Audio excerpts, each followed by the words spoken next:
Ada sepasang suami istri yang sedang mengalami kebingungan dikarenakan ada tuntutan dari orang tuanya untuk segera memiliki keturunan. Akan tetapi sepasang suami istri tersebut belum siap dari segi ekonomi. Pada suatu hari, sepasang suami istri tersebut sedang berdiskusi di meja makan.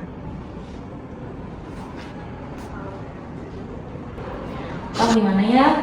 Ini terkait keturunan, aku merasa belum siap. Terus ditambah juga kita kan ekonominya nanti pas-pasan ya, tapi orang tua pengen cepet-cepet kita punya anak. Betul, aku juga bingung. Mana kalau misalkan KB katanya bikin mandor, Apa kita ke bidan dulu aja ya, konsultasi sama diskusi sama mama? ya udah. Kemudian datanglah orang tua dari pasangan tersebut untuk menanyakan permintaannya terkait keturunan. Kalian udah pada makan belum? Udah Bu, Ibu udah makan? Udah. Ngomong-ngomong gimana nih terkait kemarin permintaan ibu ingin memiliki cucu? Kalian udah siap? Sebetulnya kita belum siap ya, karena kan Bu dari segi ekonomi juga kita belum stabil, terus yang juga belum siap. Jadi gimana? Jadi dari kita mau rencana KB dulu sih Bu, terus paling ditunda dulu, baru untuk memilih keturunan kalau misalnya udah stabil ekonomi sama mental dari kita berdua juga gitu. Oh gitu ya. Untuk itu ya udah gak apa-apa, ibu juga ngertiin kalian. Nah, jadi baiknya gimana? Ya nanti gitu, ditunda dulu aja. Maaf ya ibu juga kalau misalnya mendesak kalian ingin cepat-cepat punya cucu gitu, tetapi kalian juga belum siap dari segi ekonominya. Iya gitu juga minta maaf belum bisa langsung keturunannya. Ibu yang sabar dulu ya. Ya, tidak apa-apa. Lalu sepasang suami istri tersebut mendatangi praktik klinik bidan untuk berkonsultasi terkait KB. Assalamualaikum. Waalaikumsalam. Gimana Mas Bidan? Ibu sehat? Alhamdulillah sehat. Alhamdulillah sehat ya Bu ya. Sebelumnya ibu pernah kesini belum ibu sama bapaknya? Belum, baru pertama. Baru pertama kali ya. Baik, saya Bidan Wiam. Di sini saya bertugas dari jam 7 sampai jam 12 siang. Nah, sebelumnya kan karena ibu baru pertama kali kesini, saya akan mengkaji data ibu terlebih dahulu. Nama ibunya ibu siapa ya? Rasti Bu. Ibu Rasti ya. Umurnya ibu berapa? 25 tahun. Alamatnya ibu di mana? Di Cibeber. Cibeber ya. Ibu maaf, agamanya Islamnya Bu. Agama Islam. Untuk pekerjaannya ibu ibu rumah tangga, ibu rumah tangga. Pendidikan terakhirnya ibu SMK saya. Nah, selanjutnya saya akan mengkaji data yang bapak ya. Namanya bapak siapa? Taufik Bapak Taufik ya. Umurnya bapak 26. 26. Bapak maaf agamanya Islam. Islam ya. Untuk pendidikan terakhirnya bapak SMK. Pekerjaannya bapak maaf. Kalau misal ada yang bangun rumah suka ikutan gitu. Oh ikutan ya pak ya. Baik BHL ya pak ya. Buruh harian lepas aja ya pak. Baik, nah ibu bapak kesini sebelumnya ada keperluan apa ya? Jadi gini Bu Bidan, saya kan baru nikah nih, tapi pengen jalan langsung punya anak gitu. Iya. Tapi saya bingung mau pakai KB apa, gitu. Takutnya ada beberapa KB yang emang gak cocok sama saya dan saya pun belum tahu jenis KB itu apa aja. Oke, berarti yang mau di KB itu ibu atau bapaknya? Saya. Bapak ada ibunya aja ya? Jadi enggak bapaknya yang di KB? Nanti aja. Nanti aja ya. Nah baik, sebelumnya kan ibu kan baru pertama kali juga ya ber-KB. Nah terus ibu juga belum mengetahui KB, macam-macam KB dan jenisnya itu ada apa aja. Nah di sini ada ABPK. ABPK ini alat bantu pengambilan keputusan ber-KB. Nah bagi bapak ibu di sini ada macam-macam KB. Nah ini ada KB yang pertama itu mah metode namanya laktasi, tapi ini khusus untuk ibu menyusui dikarenakan kan ibu belum menyusui ya, jadi ibu nggak bisa menggunakan KB mal ini. Nah terus selanjutnya ada KB kondom laki-laki, tapi kan karena tadi mau ibunya aja yang di KB, jadi ini juga nggak saya rekomendasikan. Nah selanjutnya ini ada AKBK, yaitu alat kontrasepsi bawah kulit atau biasanya disebut implan. Udah pernah mendengar belum ibu? Mendengar sih udah, tapi belum tahu si Alat kegunaannya gitu, sama alatnya juga belum Iya. tahu ya. Oke, saya jelasin dulu macam-macamnya aja ya. Nah ini ada implan, terus ada KB suntik yang 3 bulan. Ibu juga bisa menggunakan KB suntik yang 1 bulan. Kalau yang 3 bulan ini khusus untuk ibu yang menyusui, tapi bisa juga digunakan oleh ibu yang tidak menyusui. Nah terus di sini ada juga AKDR atau alat kontrasepsi dalam rahim, atau biasanya disebut itu IUD. Ibu sudah pernah mengetahui IUD? IUD namanya kayak yang implan sih ya, udah tahu Udah tahu, namanya. Tapi alatnya tuh belum. Alatnya belum tahu. Dan cara pemasangannya juga gitu masih awam. Oke. Nah, terus di sini juga ada pil KB, yang dimana pil KB ini seperti obat, tapi ibu harus minum setiap hari. Nah, ibu rekomendasi nggak kalau diminum setiap hari? Kalau nggak akan saya rekomendasikan gitu. Tapi saya pelupa. Oh, pelupa. Nah, berarti untuk minum. kalau pil ini kan harus konsisten ya Bu ya. Jadi jangan telat satu hari pun. Nah, jadi tidak akan saya rekomendasikan untuk KB pil ini. Nah, selanjutnya ada KB. Kalau KB ini metode operasi biasanya vasektomi ini, tapi ini tuh ibu dan bapak tidak akan mempunyai keturunan, jadi tidak akan saya rekomendasikan juga.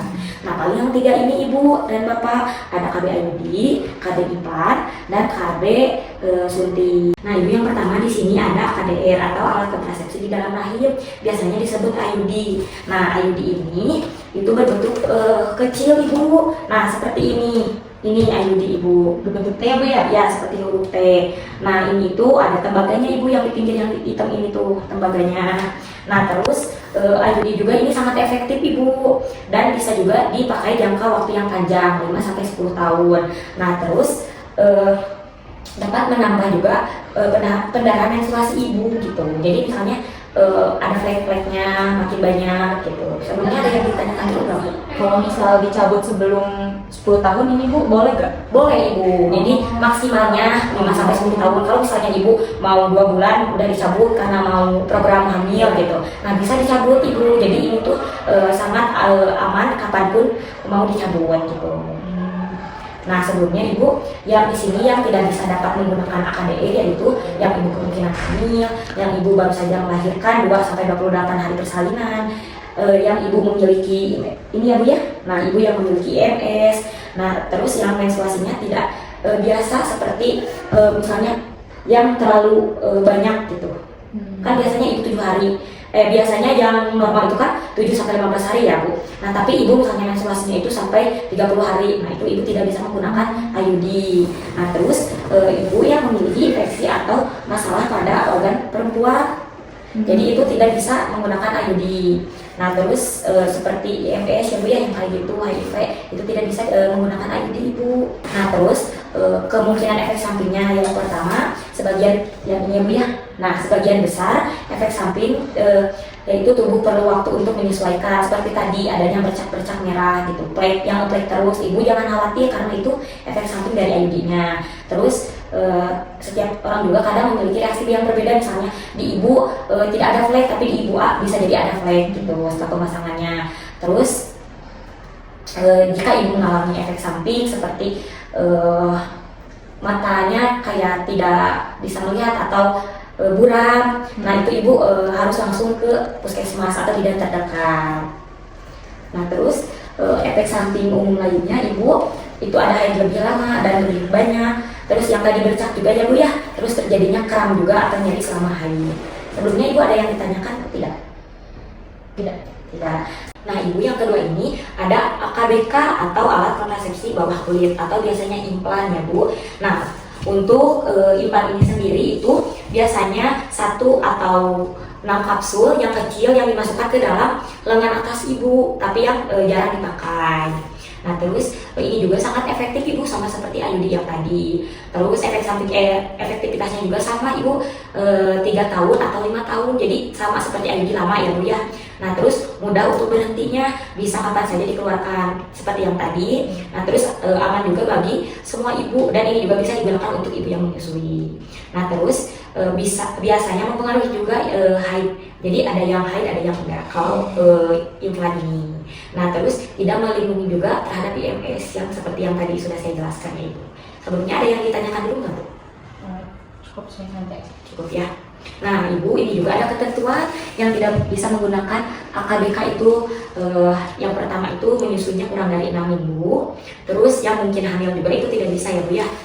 Terus yang pernah terkena kanker payudara, karena kan kan ini AKBK itu hormonal ya Bu, jadi tidak bisa digunakan oleh ibu yang pernah terkena kanker payudara. Terus yang kedua juga penyakit hati berat maupun sakit kuning. Terus minum obat untuk TB misalnya atau infeksi jamur atau obat anti kejang, karena kan ini hormonal juga. Terus tidak bisa digunakan dengan obat-obat yang setelah tadi saya jelaskan.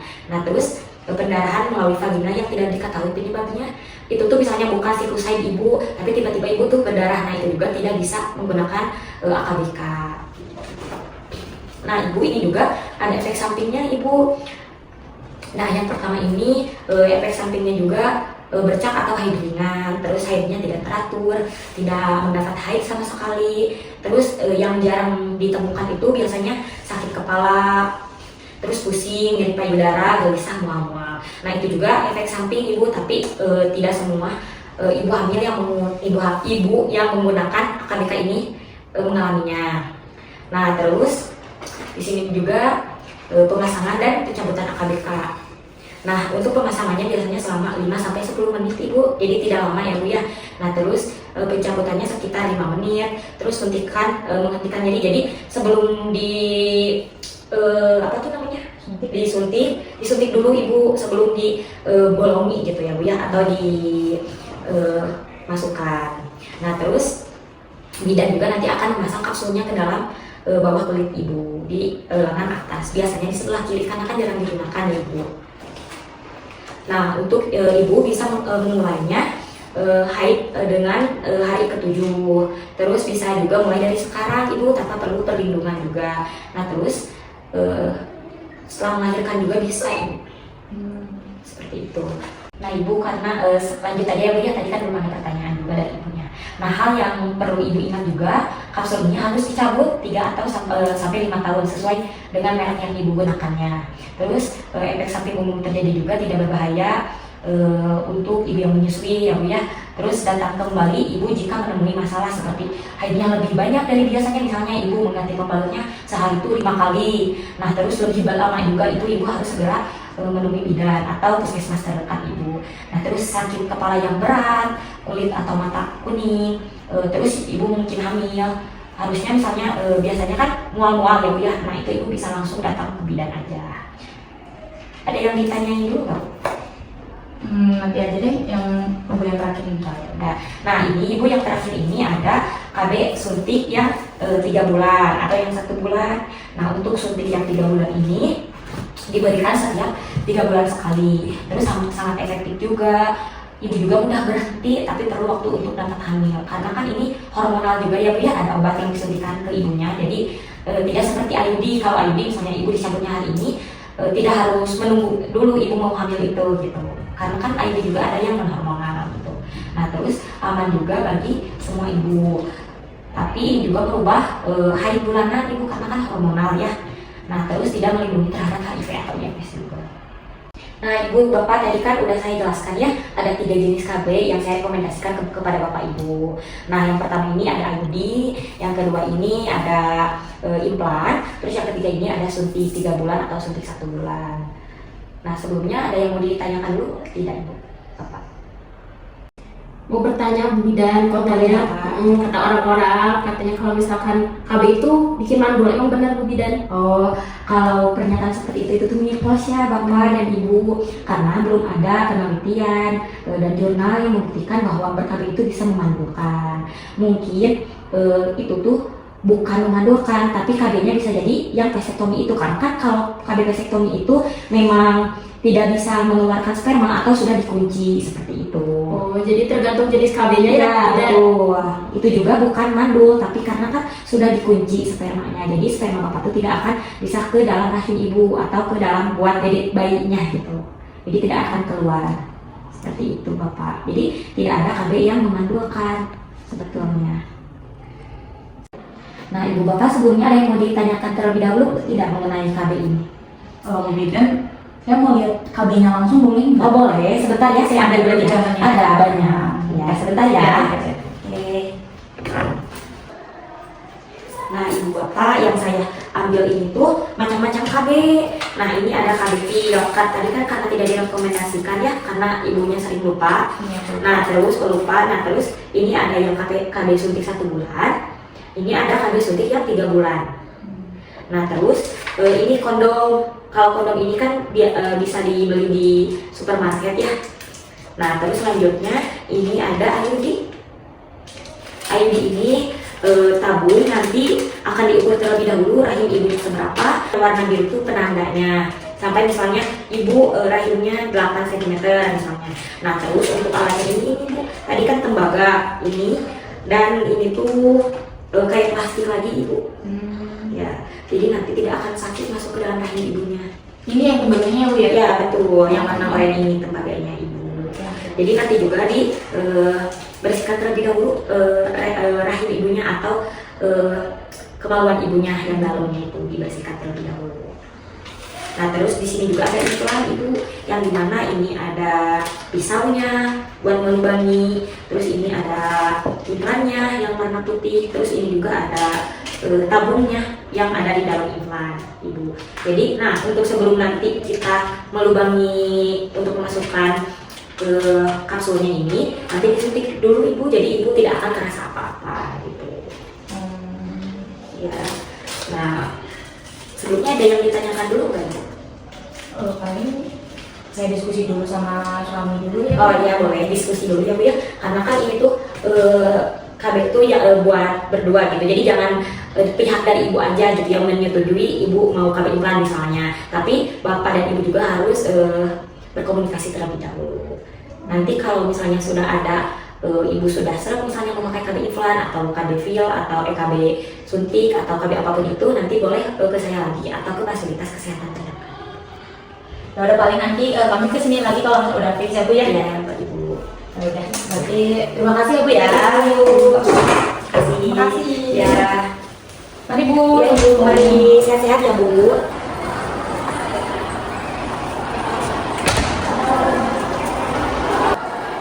Ada sih, apa kabar nih baru ketemu ih? Baik, kamu gimana kabarnya? Aduh baik, kamu udah di mana aja, kemana aja ih? Iya, aku susah berkabar sama kamu, lagi sibuk dekat-dekat ini tuh. Terus tadi habis dari bidan. Udah lama ih dari SMA kamu nggak ada kesehatan. Iya, sorry aku. Tadi bilang habis dari bidan ya? Iya. Ngapain ke bidan? Ini tadi habis konsultasi sama KB karena nggak mau cepet-cepet punya anak. Oh gitu. Emang udah tahu mau KB apa? Belum, dari tadi habis konsul aja karena memang bingung mau pakai KB apa. Rekomendasiin dong KB apa? Aku bingung tadi habis konsul. Nah, sebenarnya aku kan kemarin habis ini ya, KB, nah sekarang itu program ini ya. Kemarin tuh aku pakai pil KB sih sebenarnya, tapi itu cocok kok, bagus. Nah, tapi aku kan dari SMA juga suka lupa, tak ada yang boleh olah. Ih, kamu teh kan aku juga lupa sama, cuma kan aku teh dibantu sama alat aku yang bikin sendiri ini teh. Ini teh kayak kalender kita kayak ngingetin aku. Nih kayak gini, kalender itu ngingetin aku kapan aku minum pil, terus kapan aku haid. Jadi pas aku haid aku nggak minum pil gitu. Jadi kayak minumnya tuh emang tiap hari. Cuman itu efektif. Apa sih? Tambah juga aku dipakai alarm setiap hari, jadi biar ingat gitu. Dan sampai lupa aku juga sama sekarang. Oh ya udah deh, paling diskusi dulu ya sama suami. Karena kalau misalnya udah fix mau pakai KB pil, mau minta rekomendasiinnya, ini bukunya dari buku buat pengingat. Iya, soalnya enak sih kalau pakai pil, minumnya tiap hari gak usah ribet ke bidan. Oh ya udah Beli yang terdekat tuh ya obatnya. Oke. Makasih. Tapi kamu mau ngapain ke Bu Bidan? Itu tadi aku kan mau program hamil, jadi aku mau konsultasi ke bidan. Oh ya udah tuh. Semoga jadi ya ini program hamilnya. Makasih udah kasih saran. Iya, udah. Berpikir kreatif dapat membantu menjalankan KB dengan cara menyenangkan dan konsisten. Keesokan harinya sepasang suami istri sudah menentukan pilihan KB-nya, yaitu KB yang akan digunakan KB pil. Assalamualaikum. Selamat masukkan. Oh, sehat Bu. Alhamdulillah sehat. Ini Ibu yang kemarin ya, yang Iya, waktu Ibu. itu. Yang konsul kemarin. Sebelumnya Ibu udah menentukan mau di KB apa? Udah Ibu Bidan. Jadinya mau KB apa Ibu? Kebetulan kemarin ketemu teman saya ya. Jadinya mau pakai KB pil aja. Oh KB film aja. Oh baik, berarti enggak KB suntik, ya implan juga enggak ya, sama IUD juga enggak ya Bu ya. Nah Ibu, untuk suntik KB pil ini itu ada 2 macam. Ada yang untuk Ibu menyusui, karena ini kandungannya progestin aja, dan untuk Ibu yang tidak menyusui, kandungannya ada kombinasi. Nah, di mana pil ini Ibu harus memakan setiap waktu Ibu. dan mau makan setiap hari, jangan telat sekalipun. Nah terus ibu makannya juga sesuai sama hari yang telah, misalnya ibu ke saya membelinya hari Selasa, berarti makannya sesuai dengan harinya aja di Selasa. Kalau misalnya ibu sedang haid, berarti tetap saja makannya di yang putihnya, seperti itu ibu. Kan hari ini kan saya datang nih, Ya. kebetulan saya lagi haid Bu Bidan. Hari ini kan hari Kamis ya Bu ya? Ya. Nah, berarti saya minum di hari Kamis aja Bu Ya ya? betul.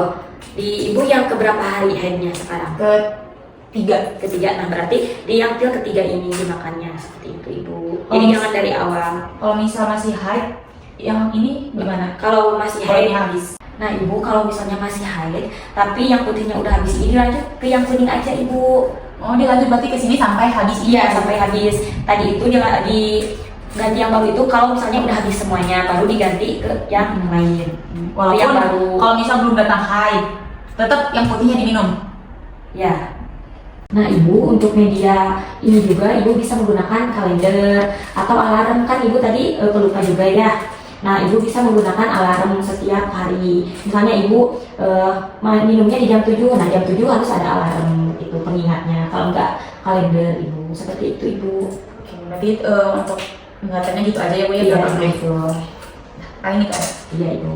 Nah ini juga ibu, semua perempuan bisa memakai pil ibu, tapi ada beberapa perempuan yang tidak bisa menggunakan pil. Nah yang pertama ini jika ibunya merokok dan berusia lebih dari 35 tahun. Terus yang kedua juga yang memiliki tekanan darah tinggi. Terus yang ketiga juga baru 3 minggu postpartum atau baru 3 minggu melahirkan. Terus yang keempat ini juga menyusui kurang dari 6 bulan. Terus yang kelima ini yang ibunya mungkin hamil.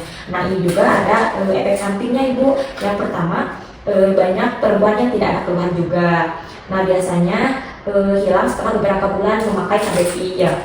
Nah itu yang sering ditemukan itu yang pertama ada mual, terus bercak atau kering di antara masa haid, sakit perut ringan, terus payudara juga bengkak. Nah terus yang ketiga juga berat badan sedikit naik atau turun. Jadi ada yang naik dan ada yang turun itu efek sampingnya itu. Sebelumnya ada yang ditanyakan terlebih dahulu tidak ibu? Paling itu aja sih udah Bu Bidan. Tadi kan cara minumnya udah ya Bu. Ya, Kalau misalnya habis beli di sini atau bisa ke apa apotek? Kalau habis bisa di apotek saja. Nanti ibu kalau misalnya ibu bingung pilnya apa, nanti ada saja yang bekasnya. Nanti ibu bisa membeli di apotek. Ya, seperti itu mungkin Bu. Ada yang masih ditanyakan? Cukup kan? Cukup. Iya. Untuk pembayarannya di mana Bu? Oh, untuk pembayarannya di kasir depan aja ibu. Ya, berarti di bawah aja Ya di bawah aja betul. Nanti di ini aja langsung bayar di kasirnya ya ibu. Ya, Makasih Bu ya. makasih ya Bu. Semoga cocok ya Bu. Amin. Sehat-sehat. Mari. Berpikir logis berarti memahami manfaat KB. Berpikir kreatif berarti menemukan cara ambil KB terasa mudah dan menyenangkan. Ayo